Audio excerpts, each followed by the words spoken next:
تحية طيبة لكم متابعينا الكرام. في هذا الفيديو نشرح لكم طريقة تحميل ملزمة اللغة الكردية للصف الرابع العلمي بأحدث نسخة للعام الدراسي الحالي.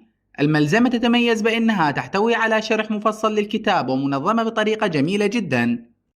الآن لتحميل الملزمة كل ما عليكم هو الدخول على الرابط الموجود في وصف الفيديو أو في التعليق المثبت، والذي سوف يفتح لكم موقع طلاب العراق.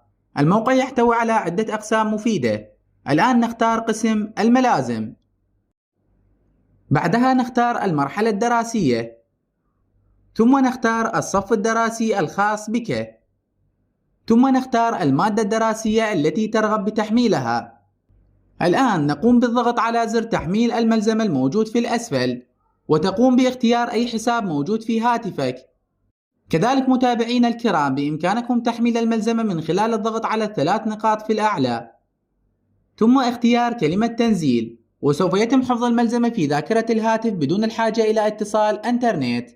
كذلك ننوه لكم متابعينا الكرام إن موقع طلاب العراق يحتوي على حوالي 30 قسم دراسي وتعليمي مفيد للطلاب، بإمكانكم تصفحها والاستفادة منها من خلال الرابط الموجود في وصف الفيديو أو في التعليق المثبت.